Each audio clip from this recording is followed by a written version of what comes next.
لا ضد له ولا ند له ولا مثل له ونشهد أن سيدنا وسندنا وحبيب ربنا وطبيبنا وطبيب قلوبنا ومولانا محمدا عبده ورسوله صلى الله تعالى عليه وعلى آله وأصحابه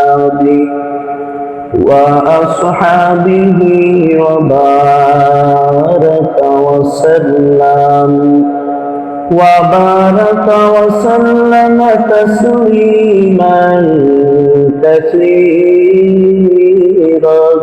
كثيرا الذي أرسله الله تعالى بالحق بشيرا ونذيرا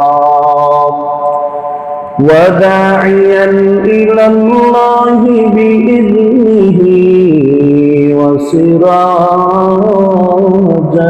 منيرا أما بعد فأعوذ بالله من الشيطان الرجيم بسم الله الرحمن الرحيم قل إن كنتم تحبون الله فاتبعوني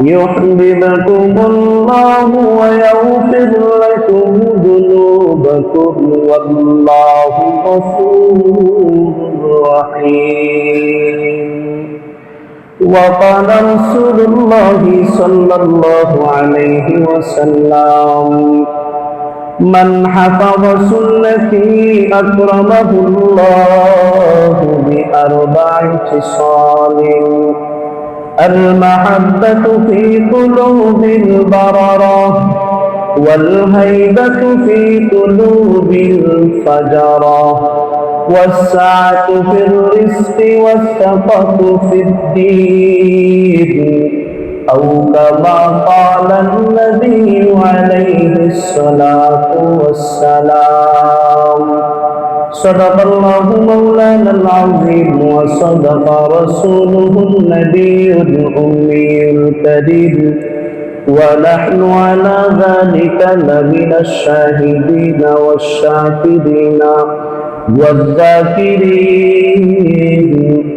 والحمد لله رب العالمين اللهم صل على محمد وعلى آل محمد كما صليت على إبراهيم وعلى آل إبراهيم إنك حميد مجيد اللهم بارك على محمد وعلى آل محمد كما باركت على إبراهيم وعلى آل إبراهيم إنك حميد مجيد بلغ العلا بكماله كشف الدجى بجماله حسنت جميع خصاله صلوا عليه وآله سبحانك لا علم لنا إلا ما علمتنا إنك أنت العليم الحكيم رب اشرح لي صدري ويسر لي أمري واحلل عقدة من لساني يفقه قولي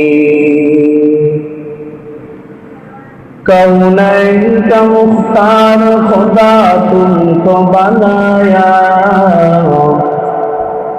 कौनैन का मुख्तार खुदा तुमको बनाया, उम्मत की निगाहबान खुदा तुमको बनाया, उम्मत की निगाहबान खुदा तुमको बनाया।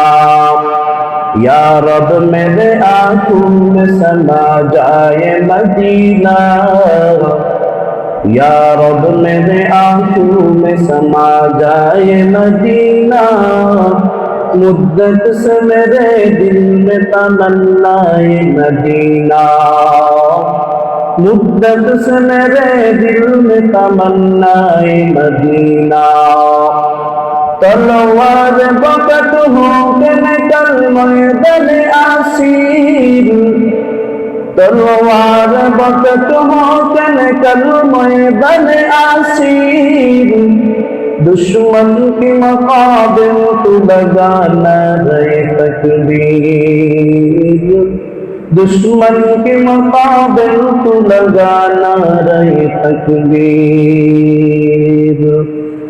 अल्हम्दुलिल्लाह, दयाल अल्लाह पाक रब्बुल आलामीনের দরবারে লাখো কোটি শুকর ও সুজুদ, যেই মহান রব্বে কাবা আমাদের সকলকে হায়াতে তাইয়্যিবা দান করে সুস্থতার নিয়ামত দান করে গত জুমার ন্যায় এই জুমায় আমাদেরকে মসজিদে আসার এবং বসার, কিছু আলোচনা করার এবং শোনার তৌফিক দিয়েছেন। এর জন্যই রব্বে কাবার দরবারে সকলে এক আওয়াজে উচ্চস্বরে কালিমাত শুকর আদায় করব, আলহামদুলিল্লাহ। সম্মানিত মুসল্লিয়ান ইকরাম, আমরা চন্দ্র মাস, বর্তমানে সফর মাস অতিবাহিত করতেছি। আজকে সফর মাসের দ্বিতীয় জুমা। গত জুমায় আলোচনা করেছিলাম যে এই সফর মাসে কিছু কুসংস্কার আছে, যে কুসংস্কার গুলো যদি আমরা অবলম্বন করি আমরা শিরকের ভিতরে লিপ্ত হয়ে যাব। এর জন্য আপনাদেরকে কিছু কুসংস্কারের ব্যাপারে আলোচনা করা হয়েছে। এরপরে আলোচনা করা হয়েছিল যে আমাদের বর্তমানে আমাদের দেশে আমাদের মুসলমান জাতির উপরে একের পর এক বিভিন্ন প্রকারের আযাব আসতেছে, বিপদ। আমরা বারবার বিপদের সম্মুখীন হইতেছি, বারবার মহামারীর সম্মুখীন হইতেছি। এই বিপদগুলো আমাদের উপরে কেন আসে?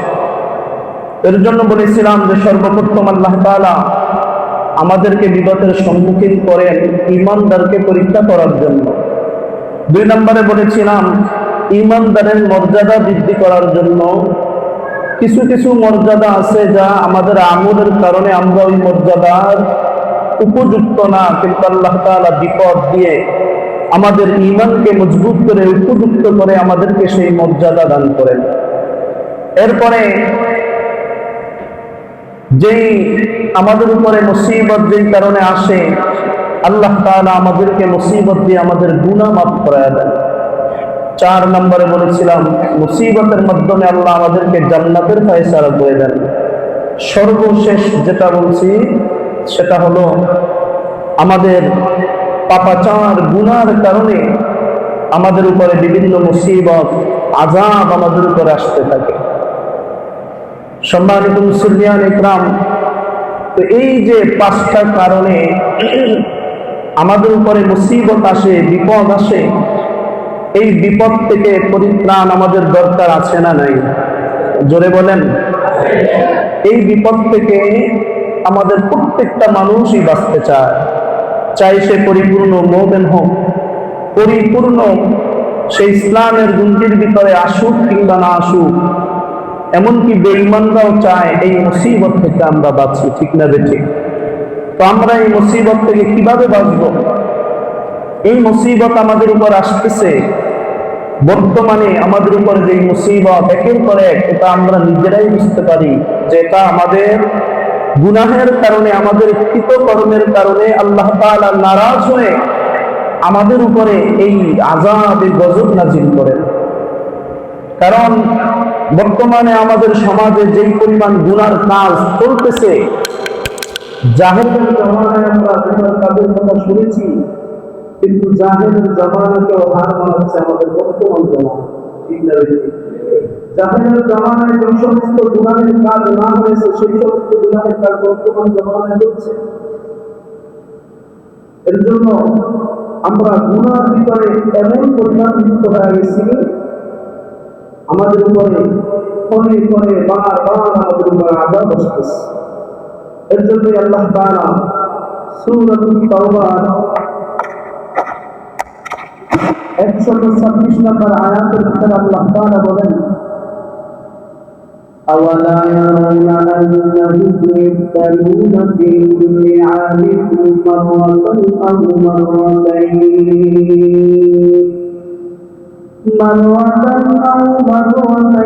ثُمَّ لَا يَتُوبُونَ ولا هم يذكرون।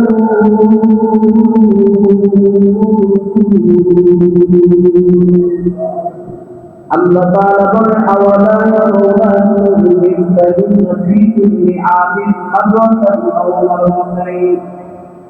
আল্লাহ তাআলা বলেন, তারা কি দেখে না ওই গুনাহগার বান্দাগুলোকে? তারা কি দেখে না? আওয়ালা ইয়ারাউনা আন্নাহুম ইফতানুনা ফী কুল্লি আমিন। আল্লাহ বলেন, আমার এই পাপাচার ওই নাফরমান গুনাহগার বান্দাগুলোকে দেখে না? ফি কুল্লি আমিন, প্রতি বছর আমি মাররাতান আও মাররাতাইন, আমি এক অথবা একের অধিক বারবার তাদেরকে বিপদের সম্মুখীন করায় দিই। আল্লাহ বলে, তারা কি এটা লক্ষ্য করে না? আমি বারবার বছরের ভিতরে কয়েকবার আমি তাদেরকে বিপদের সম্মুখীন করে দিই। আওয়ালা ইয়ারাউনা আন্নাহুম ইফতানুনা ফী কুল্লি আমিন মাররাতান আও মাররাতাইন, বারবার আমি আল্লাহ তাদেরকে বিপদের সম্মুখীন করায় দিই। ثم لا يتوبون ولا هم يذكرون। আল্লাহ তাআলা বলতেছে, ثم لا يتوبون, আমি বারবার তাদেরকে বিপদের সম্মুখীন করাই, তারপরেও তারা তওবার দরজায় ফিরে আসে না। লা ইয়াতুবুনা ওয়া লা হুম ইয়াস্তাগফিরুন, আমি তাদেরকে বিপদের সম্মুখীন করাই তাদের পরীক্ষা করার জন্য, তাদের মর্যাদা বৃদ্ধি করার জন্য, তাদের গুনাহ মাফ করার জন্য, তাদেরকে জান্নাত দেওয়ার জন্য। তাদের গুনাহের কারণে আমি আল্লাহ বারবার বিপদ দিই। বছরের ভিতরে একবারও দিই, আবার একের অধিক আমি মাররাতান আও মাররাতাইন। আল্লাহ বলে, একবারও দিই, আবার একের অধিক দিই। তারপরেও তারপরেও তারা তওবার দরজায় ফিরে আসে না। আল্লাহ পাক রব্বুল আলামিন এই আয়াতে বান্দাকে একটা মেসেজ দিয়ে দিয়েছে, বান্দা, তোমার সামনে যখন বিপদ চলে আসবে, মুসিবত চলে আসবে, মুসিবতের সম্মুখীন হইলে সর্বপ্রথম তওবার দরজায় ফিরে আসো। যদি তুমি তওবার দরজায় ফিরে যাও, আমি আল্লাহ তোমার মুসিবতগুলো থেকে তোমাকে হেফাজত করে নিব। আল্লাহ তাআলা মেসেজ দিয়ে দিয়েছে, বান্দা তওবা করো। তওবা হলো সব বিপদের মূল, বিপদ থেকে বাঁচার মূল। সব থেকে বড় বিপদ হলো আমাদের জন্য জাহান্নামের আগুনের বিপদ। এই জাহান্নামের আগুনের বিপদ থেকে যদি বাঁচতে চাই, তওবা ছাড়া আর কোনো উপায় আছে বলেন? জোরে বলেন, তওবা ছাড়া আমাদের আর কোনো পথ নেই। আমরা অনেক সময় শুনি অমুক আমল করলে গুনাহ মাফ হয়, আবার এই যে বাইতুল্লাহ যাই আমরা, সেখানে হযরত আসওয়াদকে চুমু খাই। হযরত আসওয়াদ জান্নাতের একটি পাথর, চুমু থেকে গুনাহ মাফ, যত জায়গায় গুনাহ মাফ, এই আমল করলে গুনাহ মাফ, এই আমল করলে গুনাহ মাফ। সবগুলো হলো সগীরা গুনাহ। কবিরা গুনাহ যদি মাফ করাইতে চান, তওবা ছাড়া আর কোনো পথ নেই। তওবা করতেই হবে। আমরা যে গুনাহের কারণে বিপদের সম্মুখীন হই, এই বিপদের সম্মুখীন, এই বিপদ থেকে যদি আমাদের বাঁচতে হয়, সর্বপ্রথম আমাদেরকে তওবার দরজায় ফিরে আসতে হবে। আমরা যদি তওবা করি, আল্লাহ তাআলা আমাদেরকে এই বিপদ, এই মুসিবত থেকে আমাদেরকে হেফাজত করবেন। আজকে আমরা তওবা করব তো দূরের কথা, আমরা আরো গুনাহের ভিতরে লিপ্ত হয়ে যাই। আমরা দেখেছি অল্প কিছুদিন আগে সারা দেশের ভিতরে বন্যা চলতেছে, প্লাবন চলতেছে, মানুষগুলো ক্ষুধার্ত অবস্থায়, ক্ষুধার কারণে অনেকে গাছের পাতাও খাচ্ছে, অনেক মানুষ বিপদের সম্মুখীন হয়ে নিজের পরিবার পুত্র সন্তানটাকে পাখিদের ভিতরে বাসায় দিচ্ছে। এমন এক মুহূর্তে আমরা উল্লাস করতেছি, বেঈমানদের খেলা দেখে আজকে আমরা আনন্দ উল্লাস করতেছি। আমাদের কাছে এই বিপদ আসে নাই, এর জন্য আমাদের কাছে ওই বিপদের কোনো গ্রাহ্য নাই। ওটা তো চিটাগাঙে হয়েছে, ওটা অমুক জেলায় হয়েছে, বরিশালে হয়েছে, ওটা ময়মনসিংহে হয়েছে, আমাদের কি আমরা উল্লাস করতেছি, খেলা দেখতেছি, বেঈমানদের ডান্সে ডান্সে আমরাও ডান্স করতেছি। এর জন্যই আমাদের উপরে কঠিন থেকে কঠিন মুসিবত। আল্লাহ বলে আমি যেদিন পাকড়াও করবো সেদিন আর এই পাকড়াও থেকে বাঁচানোর মতো বিপদ তার উপরে করবো। এর জন্য আল্লাহ যেদিন ধরে এমন ভাবে ধরে আর সারা পাওয়ার কোনো চেষ্টাও করতে কাজ করে। আল্লাহ ধরা বড় কঠিন ধরা। আল্লাহ পাক রব্বুল আলামিনের জমিনে আপনাকে আমাকে পাঠিয়েছে যে উদ্দেশ্য করে ইবাদতের জন্য পাঠিয়েছে। ইবাদত হলো আমাদের মূল। আমরা এই আসলকে ভুলে গিয়ে এর ফলা এই ইবাদত করার জন্য আমাদের যেগুলো প্রয়োজন আসবাব, আমরা সেই আসবাবের পিছনে পাগল হয়ে গেছি, কিন্তু আমাদের মূলকে আমরা ভুলে গেছি। আপনাকে বাহিরে আপনার বাবা মা পাঠাইছে, আপনি বাহিরে যাবেন, টাকা ইনকাম করবেন, সেখান থেকে এই টাকা দিয়ে বাড়িতে অনেক সুন্দর একটা ঘর করবেন।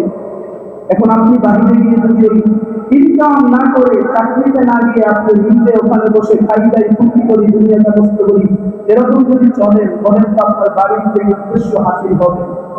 আল্লাহ তাআলা আপনাকে আমাকে এই জমিনে পাঠাইছে আপনার একটা উদ্দেশ্য নিয়ে। বান্দা, আল্লাহ তাআলা বলে দিয়েছে, বান্দা এত সুন্দর করে আসমান জমিন সাজাইছি, ফুল ফল কোটি কোটি নিয়ামত দিয়ে আমি আল্লাহ সাজাইয়া তোদেরকে পাঠাইলাম। উদ্দেশ্য হলো একটা, বান্দা আমি আল্লাহর ইবাদত করব। আমরা সব গ্রহণ করতেছি, আমরা সব কিছু আল্লাহর নিয়ামত গ্রহণ না করতে হয় না, নিয়ামত থেকে গ্রহণ করি, কিন্তু আল্লাহর ইবাদতের ধারে কাছে আমরা যাই।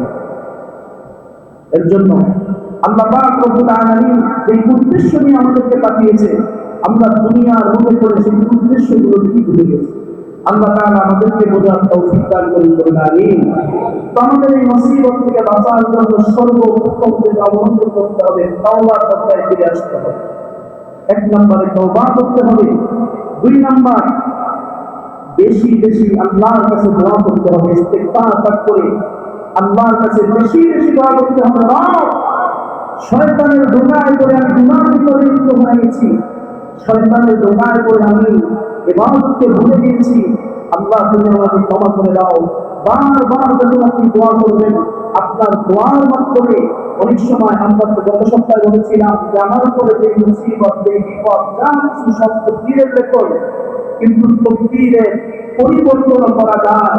অনেক সময় অনেক মুসিবত তকদীরের একটা বিষয় থাকে ঝুলন্ত অবস্থায়, এটা দোয়ার মাধ্যমে আপনি এই বিপদ থেকে আপনি পরিত্রাণ পাইতে পারেন। দোয়ার মাধ্যমে অনেক মুসিবত কাটায় নেয়। আবার দান সদকার মাধ্যমে আপনি রাজিয়ে বের হবেন, 5 টাকা বিদ্যুৎকে দান করেন, 10 টাকা দান করেন, মসজিদে আসতেন দান করেন, আপনার মুসিবত থেকে আল্লাহ হেফাজত করবে।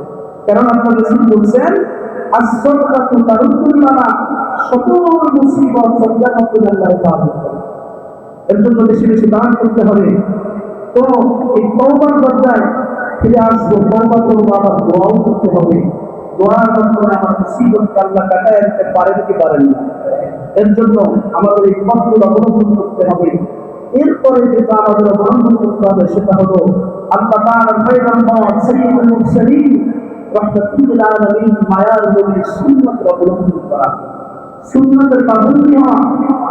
আজকে আমরা সুন্নাতকে ঢুঁড়তে ঢুঁড়তে এমন এক পর্যায়ে চলে গেছি, এখন আমাদের কাছে সুন্নাত এটা একটা কেমন যেন অসহ্যজনক এক বিষয় মনে হয়, ঠিক না ঠিক? অসহ্যকর মনে হয়। মাথার ভিতরে আমি টুপি রাখতে পারি না, মাথা গরম হয়ে যায়। দেখবেন যার সুন্নাতের প্রতি মায়া আছে, সে শুধু মসজিদে নয়, ঘুমের ভিতরে তার মাথার ভিতরে টুপি থাকে। অনেক সময় ঘুরে গোসল করতে যায়, মাথায় টুপি নিয়ে গোসল করে ফেলাইছে। সুন্নাত মাথা থেকে খুলতে ভালো লাগে না। যার সুন্নাতের মায়া আছে সে তো ওদিকে তাকাবে না, পাঞ্জাবি পরলেই কি আমার দিন মানা হবে, পাঞ্জাবি না পড়লে কি দিন মানা হবে না, এই দিকে তাকাবে না। সে তাকাবে আমার রসুল সুন্নাত, আমার রসুলের সুন্নাত কোনটা, আমার রসুল কোন পোশাকটা পরছেন সেটাই পরবো। পৃথিবীর যত দামি পোশাক হোক আমার কাছে দাম নাই, আমার রসুলের সুন্নাত সব থেকে দাম। যে রসুলের সুন্নাতের প্রতি মায়া থাকবে, কিন্তু আজকে আমাদের রসুলের সুন্নাতের প্রতি মায়া নাই বিদায় আমরা আস্তে আস্তে করে দিন থেকে সরে যাচ্ছি। আল্লাহ পাক রব্বুল আলামিন বলেন, কুল ইন কুনতুম তুহিব্বুনাল্লাহ, কুল ইন কুনতুম তুহিব্বুনাল্লাহ ফাত্তাবিউনি ইউহিব্বুকুমুল্লাহ ওয়া ইয়াগফির লাকুম যুনুবাকুম ওয়াল্লাহু গফুরুর রাহিম। আল্লাহ পাক রব্বুল আলামিন বলেন, ইন কুনতুম তুহিব্বুনাল্লাহ, ও পয়গম্বর আপনি উম্মতকে জানায়া দেন, ইন কুনতুম তুহিব্বুনাল্লাহ,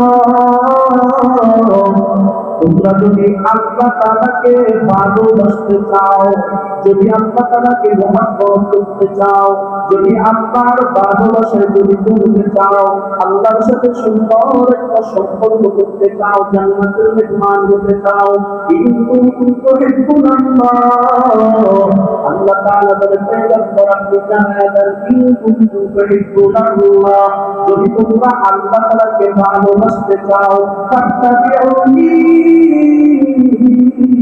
ইউহিব্বুকুমুল্লাহ, যদি আল্লাহকে ভালোবাসতে চাও, আমি রাসূলের অনুসরণ করো, তাহলে আল্লাহও তোমাকে ভালোবাসবে। আল্লাহ রাসূল বলছে যে আমার অনুসরণ করো। এখন বলেন তো এখানে আল্লাহ রাসূল, আল্লাহ তাআলা এটা বলছে, রাসূল আপনি বলেন আল্লাহকে যদি ভালোবাসতে চাও তাহলে তুহিব্বুনাল্লাহ ফাত্তাবিউল হাদিস রাসূল। আল্লাহ তাআলা এখানে হাদিসের কথা উল্লেখ করেন না, বলছেন কি রাসূলের অনুসরণ করো। এখন আমরা একবার আছি যে আমরা তো বুখারী শরীফ আছে, মুসলিম শরীফ আছে, সিয়াসিত্তার কিতাব আছে, শুধু এই হাদিসের কিতাব দেখে দেখে হুজুররা শুধু টুপির আমার টুপির এত বলা বলি, পাঞ্জাবির বলা বলি, এই টুপির কথা পাঞ্জাবির কথা হাদিসে পাইবেন না, বলেনি বলেন। এর জন্যই আল্লাহ তাআলা এটাও প্রমাণ করছে যে শুধু হাদিসে আল্লাহ রাসূল সব কিছু বলেন নাই, হাদিস আল্লাহ রাসূল মূল হাকিকতগুলো বর্ণনা করে গেছেন, 1000 বিষয়ের একটা সমাধান আল্লাহ রাসূল দিয়ে গেছেন। কিন্তু আল্লাহ রাসূলের পথচলা, আল্লাহ রাসূল কিভাবে চলছেন, কিভাবে থাকছেন, তার জন্ম থেকে মৃত্যু পর্যন্ত রাসূল কিভাবে চলছেন, সব কিছু যদি আপনি অনুসরণ করেন তাহলে রাসূলকে মহব্বত করা হবে। আর আপনি শুধু হাদিস দেখে দেখে দেখে দেখে, এর জন্য তো হাদিসের মর্মার্থও ঠিক মতো বোঝে না।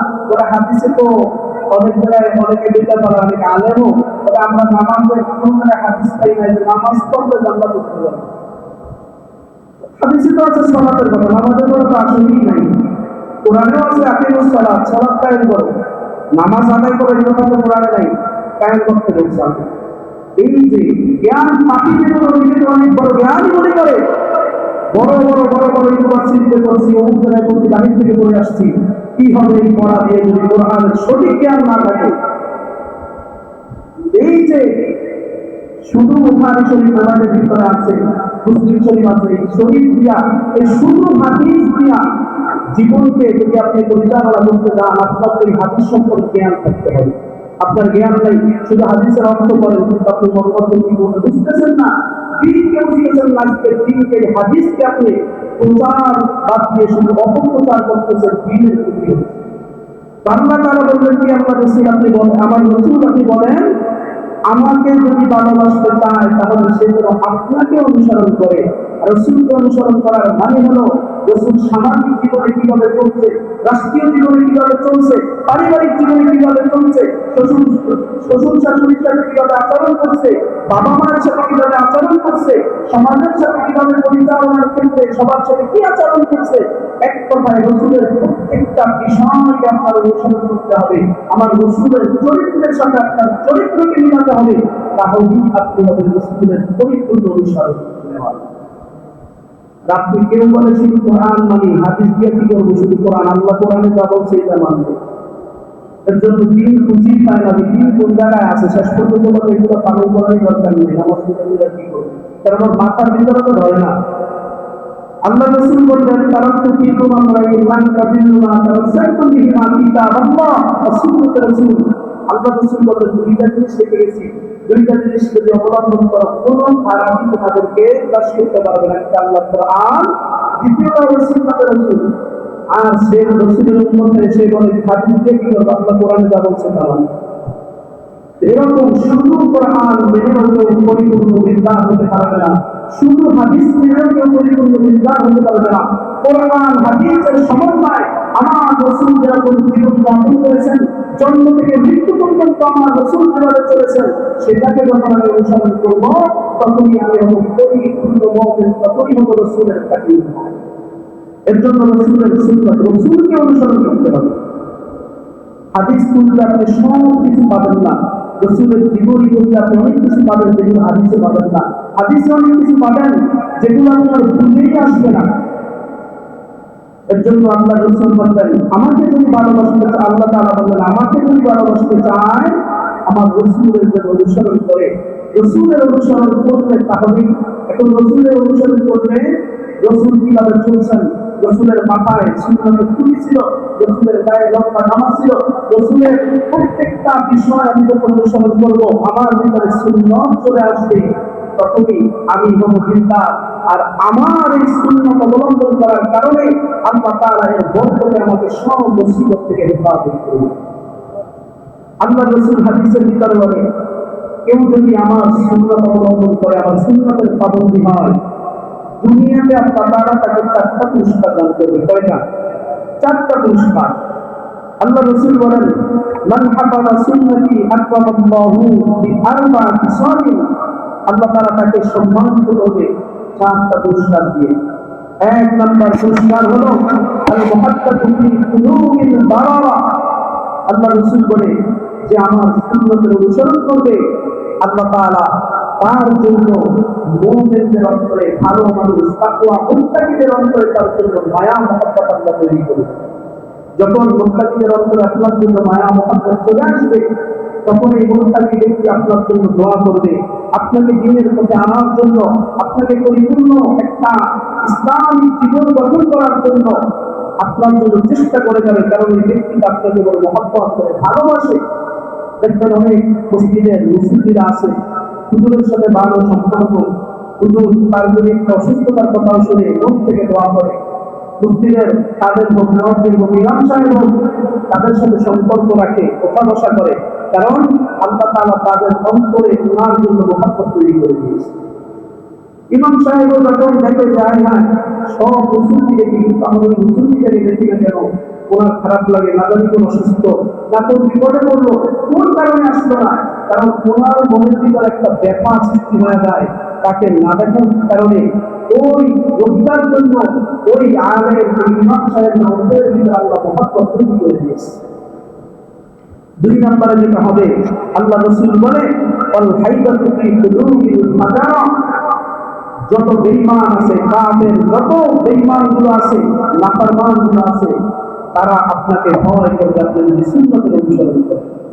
এর যদি দেখবেন সাধারণ একটা রিকশাওয়ালা সাধারণ দীর্ঘদিন সুন্নতের পাবন্দ হয়ে চলতেছে, কিন্তু তাকে মানুষ খুব ভয় করে, তার সাথে খারাপ একটা আচরণ করে না, কেউ খারাপ আচরণ করলেও বলে না তার সাথে খারাপ আচরণ করিস না, আল্লাহ তাআলা কিন্তু ছাড়বে না। কারণ ওই যে সুন্নতের অবলম্বন করতে করতে করতে করতে প্রত্যেকটা নাফরমানের অন্তরের ভিতরে আল্লাহ ভয় ঢুকায়া দিয়েছে, তাকে কোনো আক্রমণ করলেই না যেন আল্লাহ তাআলা আমার উপরে আযাব দিয়ে দেবে, তাকে কোনো ক্ষতি করলেই না যেন আল্লাহ আমাকে ক্ষতিগ্রস্তের ভিতরে ফেলায়া দেবে, এই ভয় থাকে অন্তরের ভিতরে, আল্লাহ তাআলাই ভয় সৃষ্টি করে রাসূলের হাদিস। 3 নম্বর আল্লাহ রাসূল বলেন ওয়াসআতু ফির রিজক, যদি রাসূলের সুন্নতের অবলম্বন করে আল্লাহ পাক রব্বুল আলামিন তার রিজিকের ভিতরে বারাকা দান করে, বলেন সুবহানাল্লাহ। রাসূলের সুন্নত অবলম্বন করলে আপনার রিজিক নিয়ে টেনশন করা লাগবে না, আপনার রিজিকের ব্যবস্থা করে দিবেন কে? আল্লাহ তাআলা রাসূলের সুন্নতের বরকতে। অনেকে তো আছে রিজিকের অভাবে, রিজিকের জন্য দৌড়ায়, হারাম পথেও দৌড়ায়, হালাল কাটতে এখন হারাম পথ ধরা শুরু করেছে। মোবাইলের ভিতরে হঠাৎ মেসেজ আসছে এই দেশ খেললেই এত টাকা পাবে, কিন্তু হারাম পথ জানে যেটা জুয়ার ভিতরে আমি লিপ্ত হয়ে যাবো, তারপরেও শয়তানের ধোঁকা ওখানে রিজিক খুঁজতে যায়। যদি এক টাইমে কোনোভাবে জিততে পারি তাহলে তো আমি ধরি, কিন্তু ওই দড়ির আশা নিয়ে ঘুরতে ঘুরতে বাড়ি বিক্রি, ঘর বিক্রি, জমি বিক্রি, মোবাইলটা পর্যন্ত বিক্রি করে পথের বিমারি হয়ে যায়। দুনিয়ার সম্ভব হয় না, আবার আল্লাহ তাআলাই তোকে ফকির বানায় দেয়। এর জন্য রিজিকের পিছনে না ঘুরে আল্লাহর পিছনে ঘুরেন, আল্লাহ রাসূলের সুন্নাতকে অবলম্বন করেন, সব রিজিকের ব্যবস্থা করে দিবেন কে? আল্লাহ। এর জন্য রাসূলের সুন্নাত যদি অবলম্বন করেন, রিজিক নিয়ে আপনার টেনশন করা লাগবে না। সাধারণ দিন মাঝে মাঝে কাজ পাই, আবার মাঝে মাঝে কাজ হয় না, তারপরে সংসারে কোনো অভাব অভাব নেই। অনেক আশ্চর্য হয়ে যায়, দুজন মানুষ ৫,০০০, ৭,০০০ টাকা, ১০,০০০ টাকা গ্রাম নিগমতি করে কিভাবে সংসার চালায়। আমরা ৩০, ৪০, ৫০,০০০ টাকা ইনকাম করে সংসারে বরকত পাই না, কিন্তু কিভাবে চালায় আশ্চর্য হয়ে যায়। আবার হুজুরে একটা গড়ি করে ৫,০০০ টাকা দামে, একটা জুতা করে, একটা কাপড়ের দাম ১,০০০ টাকা, হুজুরের চশমার দাম এত টাকা, দোকানের দাম এত টাকা। আশ্চর্য হয়ে যায় কিভাবে সম্ভব? সম্ভব একমাত্র আল্লাহর বরকতের কারণে, ঠিক কিনে বলবে। এর জন্য রাসূলের সুন্নাত নিয়ে আপনি চলেন, আপনার এই ৫,০০০ টাকা, ৭,০০০ টাকা, ২,০০০ টাকা আপনাকে বরকত দিবে, ৫০,০০০ টাকা কামাই করে সেই বরকত পাবে। কারণ একটা রোগ নিতে এক লোকের টেস্টিং করে ৫০,০০০ টাকা। এর জন্য সুন্নাতের অবলম্বন করা চাই। প্রত্যেকটা মুসলমান ভাইরা যদি সুন্নতের অবলম্বন করে তাহলে আমাদের এত মুসিবত, আজকে সুন্নতকে ভুলে যাওয়ার কারণে, আল্লাহ রাসূলকে আমরা ভুলে যাওয়ার কারণে আজকে আমাদের উপরে এই মুসিবত দিন দিন দিন দিন বাড়তেছে। এরপরে রাসূল সর্বশেষ বললেন, যদি সুন্নতের অবলম্বন করে আল্লাহ তাআলা তাকে দ্বীনের উপরে ইস্তেকামত রাখে, কখনো সে দিন থেকে সরে যায় না। কিছু কিছু মানুষ দেখবেন মুসলমান হওয়া সত্ত্বেও আস্তে আস্তে বেদিনের সাথে মিলতে মিলতে ঈমান নষ্ট হয়ে যায়, আমল নষ্ট হয়ে যায়, শেষ পর্যন্ত বেঈমানদেরকেই তার ভালো লাগে, মুসলমানদের তার জন্য ভালো লাগে না। আস্তে আস্তে করে রাসূলের নামে কলম ধরা শুরু করে, এরপরে আল্লাহর নামেও কলম ধরা শুরু হয়ে যায়।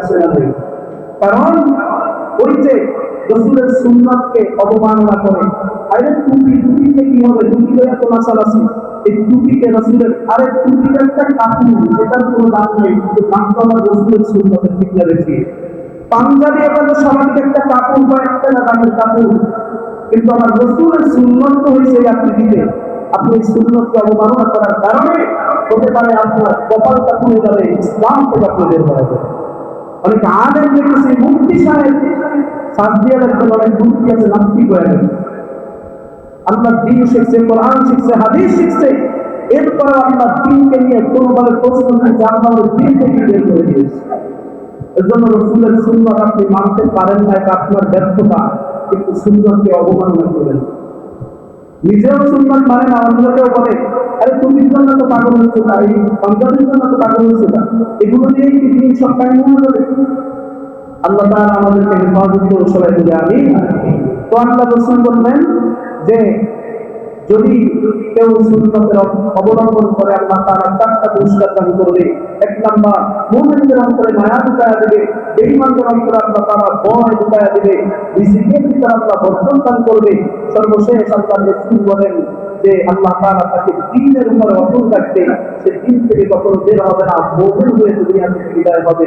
এই হলো 4 পুরস্কার দুনিয়াতে, আর আখিরাতে পুরস্কার হলো আল্লাহ রাসূল রাহমাতুল্লিল আলামিন সাইয়্যিদুল মুরসালিনের সাথে হাসতে হাসতে জান্নাতে চলে যাবে। সুবহানাল্লাহ। এটা হলো আখিরাতে। কারণ রাসূলের সুন্নাত যদি অবলম্বন করেন, আল্লাহ রাসূল আপনাকে ছাড়া জান্নাতে যাবেন, আপনাকে সুপারিশ করে আল্লাহ রাসূল জান্নাতে যাওয়ার ব্যবস্থা করবেন। আল্লাহ তাআলার কাছে সুপারিশ করতে থাকবেন, আমার বান্দাকে ছাড়া, আমার উম্মতকে ছাড়া আপনি জান্নাতে কিভাবে থাকবেন। আল্লাহ রাসূল সুপারিশ করবেন। রাসূলের সুপারিশ যদি আপনার প্রয়োজন হয় তাহলে সুন্নাতের অবলম্বন করতে হবে। বিশেষ করে যুবক ভাইয়েরা, আজকে আশ্চর্য লাগে, ছোটটা থেকে এখন পর্যন্ত একসময় ছাত্র জমানায় সেলুনে গিয়েছি, এই দাড়ি কোস্টালে কাইতে গেছিল, তখন এত পরিমাণ কান্না আসছে যে পয়েন্ট মানে ইচ্ছা ছিল না, ইচ্ছা ছাড়াই একটু দাড়ি কেটে গেছে, তার জন্য এত পরিমাণ কান্না করছি। আর যুবক ভাইয়েরা দাড়িগুলোকে কত সুন্দর করে সাইজ করতেছে। আবার অনেকে মনে করে রাখে, জিজ্ঞেস করলে বলে একটু দাড়ি তো আছে, আপনি দাড়ি কাটেন আর ছাটেন আর কামান একই গুণা। কিতাবের ভিতরে আছে যারা দাড়ি কাটে তাদের একটা গুণাগার যদি গুণা করে তখন গুণা হয়, কিন্তু যারা এই আল্লাহর রাসূলের সুন্নাহ এই দাড়িকে যারা কাটতে থাকে ওলামায়ে কেরাম বলেন তাদের হর হামেশা 24 ঘন্টা তাদের জন্য গুনাহ বৃদ্ধি থাকে। নাউযুবিল্লাহ বলবেন না? এর জন্য যুবক ভাইরা এই দাড়িতে যদি আপনি মনে করেন আপনাকে স্মার্ট লাগে, স্মার্ট লাগে না, আপনার যৌবন ধ্বংস হয়ে যাইতেছে। আপনি বিজ্ঞানীদের তৈরি করে রাখবেন দাড়ি কামাইলে যৌবন শক্তি আস্তে আস্তে করে আসবে। তাহলে আপনি কোন কারণে কিসের জন্য আপনি দাড়ি কামাচ্ছেন, কোন কারণে? আপনি মনে করেন আপনাকে খুব ভালো লাগে একটা দাড়িওয়ালা একটা দাড়ি ছাড়া দুইটাকে দাঁড় করায় দেখবেন কাকে ভালো লাগে, কার চেহারার ভিতরে মিল আছে। আল্লাহ তাআলা আমাদেরকে মানার তৌফিক দান করুন, সবাই বলে আমিন। আল্লাহ রাসূলের একজন সাহাবী ছিল সাদ সালামি রাদিয়াল্লাহু তাআলা আনহু, যুবক মানুষ, খুব কালো ছিল। তো উনি আল্লাহ রাসূলের প্রত্যেকটা সুন্নাত সাহাবারা পালন করতেন। যুবক রাদিয়াল্লাহু আনহু সব সময় আল্লাহ তাদের উপরে খুশি। তো কিছু কিছু সাহাবীরা তাদের দরিদ্রতার কারণে কিছু কিছু আমল করতে পারতেন না। এই সাদ সালামি রাদিয়াল্লাহু তাআলা উনি আল্লাহ রাসূলের একটা হাদিস শুনছে। রাসূল মসজিদে নববীতে বলছে, আন নিকাহু লি সুন্নতি ফাকাদ রাগিবা আন সুন্নতি ফালাইসা মিন্নি।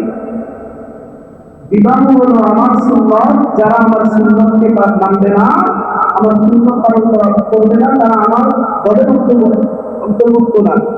এই হাদিস যখন শুনছে ওই সাহাবী, তখন থেকে সাদ সালামি রাদিয়াল্লাহু তাআলা আনহু শুধু কান্না করতেছে, কান্না করতেছে। 8 মাস যখন কান্না করছে, কান্না করতে করতে করতে করতে এক সময় রাসূলের নজরে চলে আসছে। রাসূল বলতেছে, সাদ তুমি কেন কান্না করতেছো? বলে, ইয়া রাসূলুল্লাহ, ইয়া হাবিবাল্লাহ, আপনি একটা হাদিস বলেছিলেন, কিন্তু আমি তার উপরে আমল করবো আমার কোনো সামর্থ্য নাই, বিবাহ করার মতো আমার কোনো সামর্থ্য নাই, এর জন্য আমি কান্না করতেছি। এই সুন্নাতটা আমি কিভাবে পালন করতে পারি? আল্লাহ রাসূল বলেন, এই মদিনার সবথেকে ধনাঢ্য ব্যক্তি আমার সাহাবী, তার একটা মেয়ে আছে এই মদিনার সবথেকে সুন্দরী, যাও তার বাসায় গিয়ে তুমি বলবা যে রাসূল আপনার মেয়ের জন্য আমাকে সিলেক্ট করেছেন, আমার সাথে বিবাহ করতে বলেছেন। সাদ সালামি রাদিয়াল্লাহু তাআলা আনহু ওই সাহাবীর দরজার সামনে হাজির। সাহাবী এবার বলতেছে, তুমি কেন আসছো? বলে, আমি আসছি আল্লাহ রাসূল আমাকে পাঠিয়েছেন আপনার মেয়ের জন্য।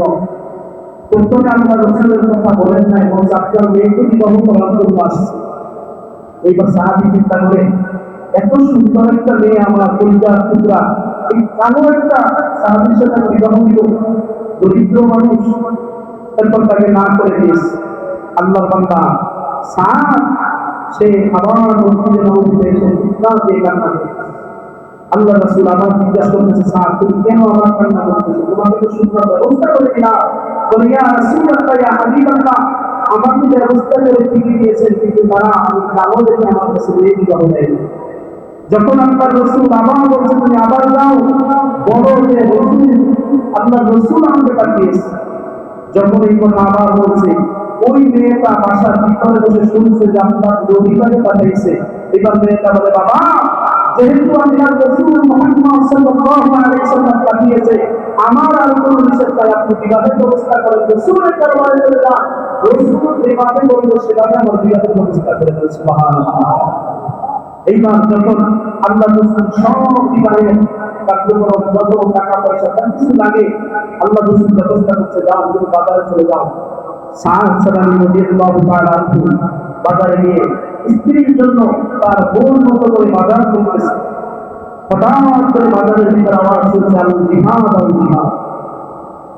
পয়গম্বরের সাহাবী সাদ সালামি রাদিয়াল্লাহু তাআলা আনহু জিহাদের ডাক শোনা মাত্র এবার চিন্তা করতেছে, আত্মহত্যা করার পর যে সুন্নাত আমি আদায় করার পরে আমার রাসূল ব্যবস্থা করেছেন সেই রাসূল জিহাদের ময়দানে, আর আমি এখানে সুন্দর করে বিবাহ করব, স্ত্রীর সাথে বাসর করব, কখনো হতে পারে না।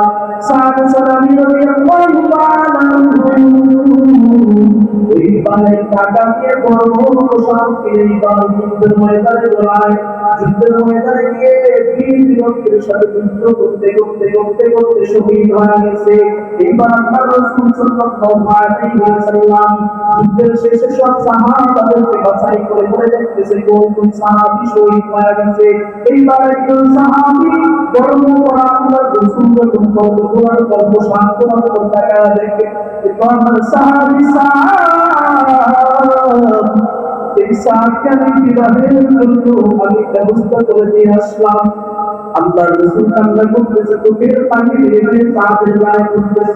সাহাবায়ে কেরাম জিজ্ঞাসা করে, ইয়া রাসূলুল্লাহ, কেন আপনি কান্না করতেছেন? রাসূল বলেন, তোমরা তো জানো না আমার এই সাহাব আমার সুন্নাত পালন করার জন্য 8 মাস যাবত কান্না করছে। আমি রাসূল মাত্র ব্যবস্থা করে যুদ্ধের ময়দানে আসলাম। আমার সাহাব আমার মহব্বতে বিবাহ না করে যুদ্ধের ময়দানে শহীদ হওয়ার জন্য চলে আসছে। কিছুক্ষণ পরে আল্লাহ রাসূল আবার হাসি দিতেছে, মিষ্টি হাসি দিতেছে। এইবার সাহাবারা আশ্চর্য হয়ে বলে, ইয়া রাসূলুল্লাহ, মাত্র আপনি কান্না করলেন আবার আপনি হাসতেছেন, কারণটা কি? আল্লাহর নবী বলে, আমি যখন কান্না করছি তখন তো সাহাবের 8 মাস যাবত কান্না করে একটা সুন্নাত পালন করার জন্য আমার সুন্নাত ব্যবস্থা হয়েছে, তারপরে সে সুন্নাত আমার ওই বিবাহ শান্তির দিন সেখানে না গিয়ে সেই যুদ্ধের ময়দানে আসছে, শহীদ হয়ে গেছে। আমি তাকে দেখতেছি আল্লাহ তাআলা তার জন্য জান্নাতের নগরী রেডি করে রাখছে। কবরে রাখার সাথে সাথে বিবাহ দিয়ে আল্লাহ তাআলা তাকে জান্নাতের মেহমান বানায়। আল্লাহ রাসূলের সুন্নাত পালন করার জন্য সাহাবারা কেমন ছিল, রাসূলের জন্য কেমন পাগল ছিল, আর আমরা কেমন পাগল? আমরা তো রাসূলের পাগল না, আমরা পাগল হলো বড় বড় খেলোয়াড়, বড় বড় নায়ক, বড় বড় ডান্সার। এর জন্য মনে রাখবেন তাদের সাথেই আপনার হাসর হবে। তারা যখন ওই জাহান্নামের আগুনে যাবে আপনাকে রেখে যাবে না, আপনি তো তার মহব্বতে বসছিলেন, আপনাকেও টেনে টেনে নিয়ে যাবে। এর জন্য যারা ভুল করছেন তাকে তওবা করেন, আল্লাহ রাসূলের সুন্নাতকে অবলম্বন করার চেষ্টা করেন। আল্লাহ পাক রব্বুল আলামিন আমাদেরকে পরিপূর্ণভাবে আমল করার তৌফিক দান করুন। সবাই বলি আমিন। ওয়া আখিরু দাওয়ানা আলহামদুলিল্লাহি রাব্বিল আলামিন।